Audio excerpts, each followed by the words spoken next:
Gaueko 9:30 dira eta berri potente batekin gatoz, berri gogor batekin, ze gaur izen berri bat atera da eta benetakoa ematen du honek. Carlos Soler, lehendabizi, Oscar Badaiok aipatu du bere izena, gero Marta Gonzálezek eta ondoren Fabrizio Romanok baieztatu du horre biak ateratako informazioa. Realak Carlos Soler nahi du eta honek bai benetako aukera ematen du Markel. Aste eskaz bat falta da udako merkatu amaitzeko, eta momentuz badirudi zuhaitz honen fruituak jada mugitzen hasi dela. Gogoratu behar dugu azkenengo urtietan entzun dugun izen bat dala, ez da izen berri isa. Nik uste aperriren gustukoa izan dela azkenengo urtietan. Eta zergatik ez hau, ez? Carlos Soler, ointxe hitz egingo dugu fitxaketa edo lagapen ona dan ala ez. Momentuz behintzat izena, niri gustago itzen zait. Bai, ez da fitxaketa txarra, ez dago gaizki botata, hor eztabaida bat ireki dezakegu. Ea, Realak behar duena den, edo Realak daukan aukera onena den orain momentuan merkatuan, ez?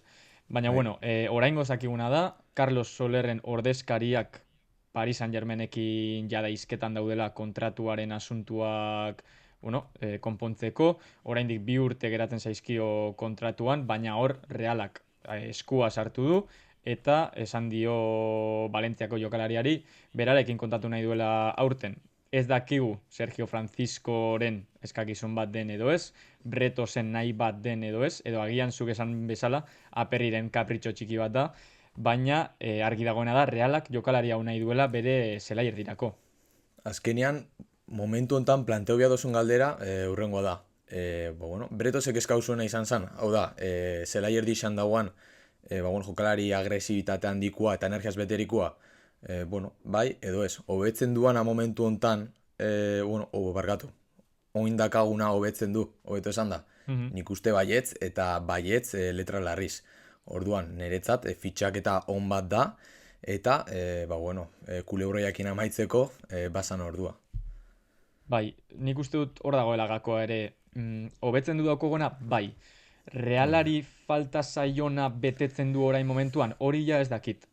Ze Bai. azkenean realak zelai erdian utxune bat dauka, bai fisikoa, bai agresibitate aldetik, Merino joan zenetik ez duena lortu tapatzea ez. Azkenean pasaden urtean Marine jokatu zuen hor, Turrientesek, baina jokalari horiek ezin dizute eman Merinok ematen zuena. Eta orain ez dakigu Carlos Solerrek alduen bete utzune hori ez. Gogorarazteko Valentzian jokatu zuen jokalari honek, jokalari oso garrantzitsua zen, kapitainetako bat, gero Parisek fitxatu zuen, eta Parisen ez ditu nahi beste aukera izan Luis Enriquerekin, eta orduan 2024-25 denboraldia West Hamera joan da utzita.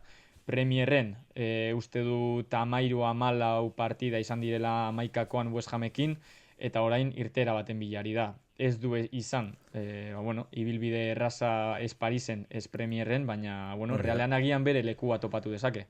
Bai, gedezen ibilbideak itxe gora bera errepikatu du, ez? Valentzian denboraldi oso onakin, kanpora irten eta bere lekua ez bilatu. Gogoratu behar du guztu, togei hogeta bat garren denboraldian, 12 gol eta 9 asistentzia inzitsuala. Osea, zela erdiko jokalari bat izateko zifra oso oso onak dira. Eta, klaro, askok, ointxe zuke ipatuzun bezala, Merinorekin konparatzen ditugu, nahi ditugun fitxak eta guztizak. Ezke Merino bakarra dau, eta nik uste momentu hontan ez da hola jokalari bat ere ez, merkatuan, bere ezaugarrixak euki ditzazkenak orduan. Merinoren lengusua ez dago, eta ez dugu ekarriko momentu hontan, Jangel, jauzi dela dirudi edo behintza zadikekin dauan arazo hori ikusita, Carlos Soler aukera hona ikusten dut. Bai, agian ez da guztiz justua, ez? Merino bat eskatzea, ze zuk esan Bai, duzun bezala, oso zaila da presio on baten horrelako eske jokalari bat hori da. aurkitzea merkatuan. Azkenan Merino Arsenalera joan da, Arsenalek ikusi dugu zer nolako diru daukan, zer nolako fitxaketak egin dituen, eta Reala orain momentuan ez dago maila horretan, ez? Hor beste izen bat zuk atera duzu, Jangel Herrera, jokalari oso interesgarria postu honetarako, eta agian Sergio Francisco eskatzen zuena gehiago betetzen duena. Baina horretarako hori, ikusteko egia den edo ez, datuetara jo dezakegu, ze azkenean Carlos Solerrek elitean jokatu du aurten ere, West Hamen, Premierren, eta Jangel Herrerak ligan nahiko partida gainera, orduan alderatu alditzakegu, ze datu daukaten bi jokalari hauek defentsiboki batez ere, ze hori da Realak bilatzen duena, ez? Baloi gabeko lan hori. Bai, azteko, sarreret, bueno, eske azkenean, orokorrian, datu guztiak nahiko parekatsuak dira. Fizikoki, Carlos Soler ustot dala bat larogei, eta Jangel Herrera bat larogeta lau. Orduan, lau zentimetroko aldia dau, ez da handixa.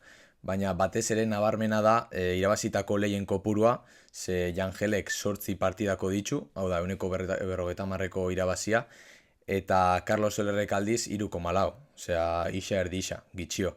Baina, bueno, ala eta guztiz ere, Carlos Soler ere baloiakin nik uste askoz trebiagoa da, eta momentu hontan Realak gorrotxarekin batera onduan izan da nik uste, bueno, ondo ere etorriko zaion jokalaria dela.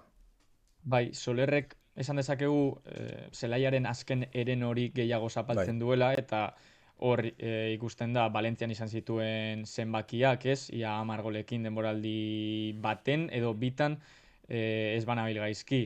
Hanka honeko jokalaria da, hau da, teknikoki nik uste dut jauzi bat dela Realarentzat, baina zuk esan duzuna, azkenean Jangelek segurazki defentsiboki gehiago eman aldigu, eta hori ikusten da, bueno, berreskurapenak Jangelek 80 minutuko 4,22, Carlos Sororek 4,1, ez dela alde handia, baina bueno, ez. azkenean nik uste dut denboraldi oso batean bai igartzen dela, ez nork eman dezaken gehiago eta nor gutxiago. Baina hor daukagun arazoa da, Solerrek asko eman aldigu baloiarekin, baina dauzkagun beste jokalari guztiek ere ezaugarri antzekoak dituzte, ez? Hau da, Solerrek 8. postu horretan jokatu dezake, baina postu horretan ditugunak dira Bryce, Suzic, Pablo Marin agian beste mota bateko jokalaria dela, esain teknikoa eta baloiarekin esain, bueno, esain brillantea, ez? Bai, Baina gero Zakarian, Goti, horre guztiak non sartzen dira. bai, bueno, azkenean ikuste gakoa, ointxe ipatu ozun zelaiaren hiru laurdenetan, ba, bueno, trebetasuna bilatzia dela, ez? Azkenean Realak aurreko taldia, aurrea duen taldia, ba, atzian sartuta daukanean, eta zelai erdixan lekurik ez da honean, min gitx itxendu. Eta nik uste hor Carlos Solerrek ba, gaitasun handia, edo behintzat beste baliabide bat emango diola Realari hortik sartzeko. Orduan, klaro, Marinekin konparatu dezakegu, bai, nik uste Marin, eta aurreko bidizoan aipatu genuen, ba, bueno, 38 partidatan, 80 minutu jokatzeko ez dagoela. Orduan, Marin baino nagoa da, ba, momentuz izango da, ez dakigu. Ba, momentuz Carlos Soler badakigu ze puntura arte iritsi daiteken, eta gedezekin esan genuen bezala. Momentuz ikusi genuen Carlos Solerren euneko berriro ere 80 ikusten badugu, Realarentzat oso ona izango da. Bai, eta hildo horretatik jarraituz, Carlos Soler ere sartzen da Realak merkatu honetan egin dituen fitxaketen profilean. Ze azkenean, azken urteetan errendimendu oso ona izan ez duten jokalariak dira, Guedes eta Hori da. Txaletatzar, eta Solerrek ere oso zaila izan du jokatzea eta ondo jokatzea. Orduan, Soler etorriz gero, zelai erdi horretan, Realaren zelai erdian, 9 jokalari izango genituzke, lehen taldekoak, ze gero, bueno, izan zen ere badaude hor lekua izan dezaketen jokalariak, baina 9 izango ziren. Hor, irtera bat edo bi derrigorrezkoak dira, ze ez dago guztientzat tokirik.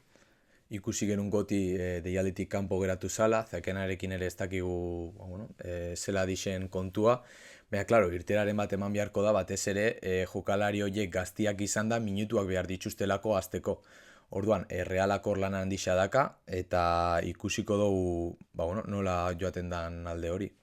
Bai, irtera bat emateko esango dugu testu inguru edo egoera aproposena daukana, urko da. Osea, Bai, azkenean, Espainol dauka atzetik, Espainol diru kopuru zehatz bat ipintzeko prest dago, eta jokalariak ikusi du lehenengo bi jardunaldi hauetan, ez dituela minuturik izan, eta Turrientes bere aurretik jarri duela. Orduan, niri logikak esaten dit, urko izan daitekela irteeretako bat, mina emango zidan, ze azkenean pasaden urtean erakutsi zuen lehen mailako jokalaria dela, eta bai, Real honetan jokatu dezakela, eta baina konpetitzeko gai da logikak ere. hori esaten dit, hori da, hori da.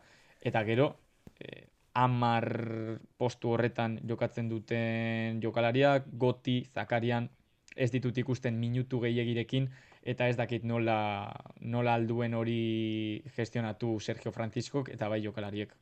Bai, gero kontuan hartu behar dugun beste puntu bat, fitxaketaren prezio izan daiteke ez, ze, klaro, Carlos Solerrengatik 20 milioi ordaintzen baditzugu, ba, noski esango dugula fitxaketa txarra dela, ekirengatik 30 milioi indartzia ordaintzia izango balirakete bezala, ez? Klaro, Carlos Soler etortzen bada, 10 milioi baino gitxiagotik Guedes etorrian bezala, ba, nik uste aukera ezin hobia dala, da ona hobetzeko, eskazkenean hori da gakoa, ez? Marinen postu hori nik uste ba, bueno, zulo bat duela Realak eta hori bete behar da.